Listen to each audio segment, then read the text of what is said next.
네, 기후 이야기를 쉽고 재미있게 풀어보는 기후탐사대 순서입니다. 오늘도 기후탐사대 대장 광주과학기술원 윤진호 교수와 함께합니다. 네, 교수님, 3월이 돼서 봄이 된 줄 알았더니 꽃샘추위가 찾아왔고 오늘은 눈까지 내렸어요. 다시 두꺼운 외투를 꺼낸 분도 많을 텐데 기상학적으로 봤을 때 봄이 아직 안 온 건가요? 아니면 봄이 왔다 다시 겨울이 된 건가요? 네, 이제 봄의 정의라고 하는 게 뭐 여러 가지가 있습니다. 근데 통상적으로 그리고 이제 기상청에서 쓰는 방식은 어떤 특정 온도 이상 일평균 기온이 올라가서 더 이상 내려오지 않으면 이제 그걸 이제 봄의 시작이다. 어떤 특정 온도 이상 올라가서 더 이상 추워지지 않으면 그게 이제 봄의 시작이다라고 보시면 됩니다. 그런데 보통 이 봄이 기온을 자세히 데이터를 보고 판단하는 게 아니라 우리가 날씨가 좀 따뜻해지면 봄이 왔다 이렇게 느껴지는데 이런 봄이 진짜 봄이 아닐 수도 있다. 앞선 보도에서 이 내용을 봤거든요. 이게 이 가짜 봄이라는 게 어떤 건지 조금 자세히 설명해 주실 수 있을까요?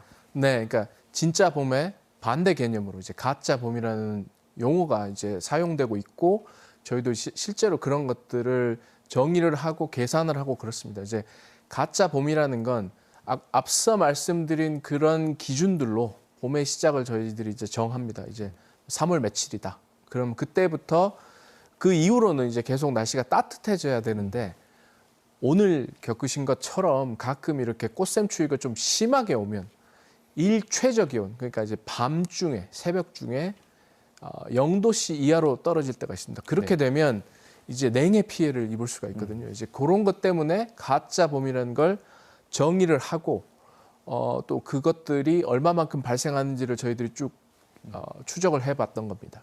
봄이라고 느꼈지만 사실은 봄은 아니다.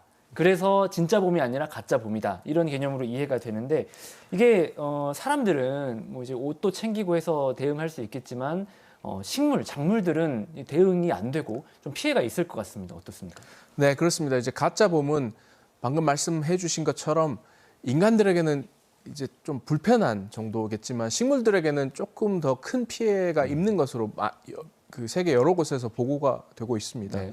이제 식물들이 언제쯤 꽃망울을 피우고 새 잎사귀가 돋는지에 대해서는 연구가 더 많이 필요하긴 하지만 대략적으로 저희들이 이해하는 바는 평균적인 온도에 반응을 한다. 그리고 하루하루 온도가 아니라 이게 누적된 온도에 그 반응을 하는 것으로 이해를 하고 있는데 그 봄의 정이라는 게 딱 그런 것들을 반영을 해서 만들어 놨거든요. 근데 그러다가 갑자기 밤중에 추워져 버리면 0도씨 이하로 내려가면 이제 큰 피해를 입을 수도 있죠. 눈에 띄었던 게 이 가짜 봄이 갈수록 늘어난다, 많아진다는 거였는데 이건 왜 그렇습니까?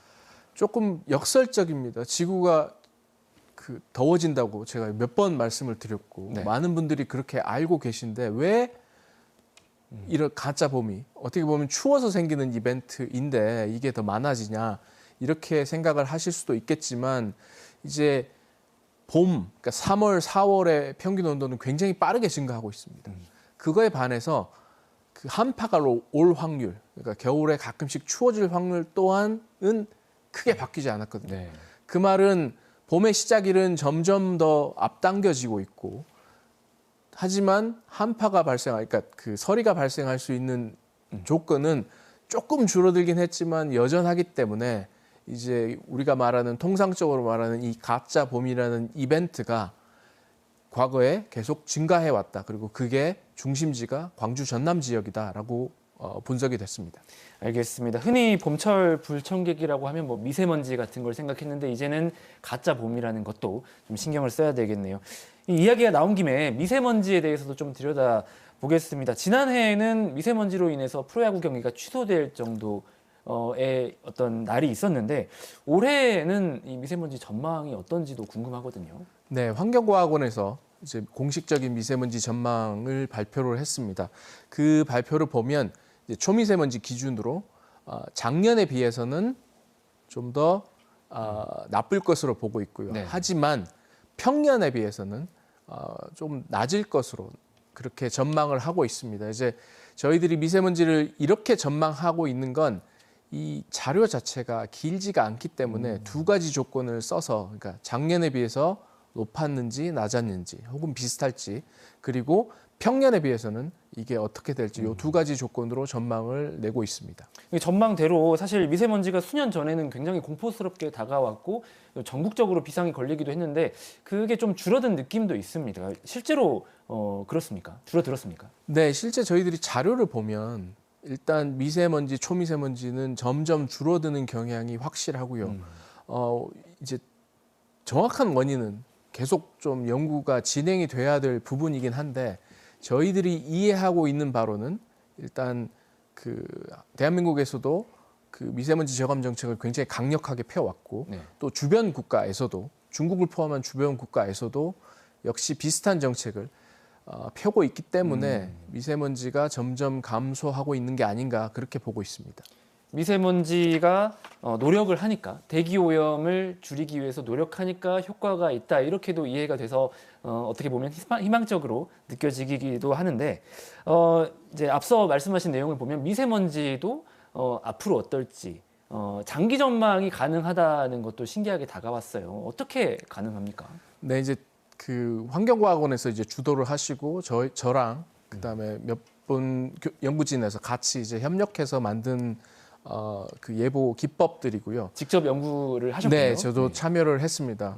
그 이제 전 세계적으로 이건 처음이고, 근데 이제 그 저희들이 아직까지 고려하지 못하고 있는 건 이제 미세먼지 배출량이, 그러니까 앞서 말씀드렸듯이 감소를 하고 있는데 이건 이제 배출량 때문인 것으로 저희는 추정을 하고 있거든요. 근데 그게 해마다 그렇게 크게 바뀌지는 않을 거다라는 이제 가정을 하고 이제 그러면 그 외에 미세먼지를 나쁘게 하는 조건들 혹은 좋게 할 수 있는 조건들이 있긴 합니다. 뭐 조금 더 한파가 많이 오면 미세먼지는 좋아지거든요. 뭐 그런 것들을 가지고 이제 그 한 달 혹은 석 달 정도의 타임 시간 그 규모 내에서 저희들이 그 전망 정보를 생산하고 있습니다.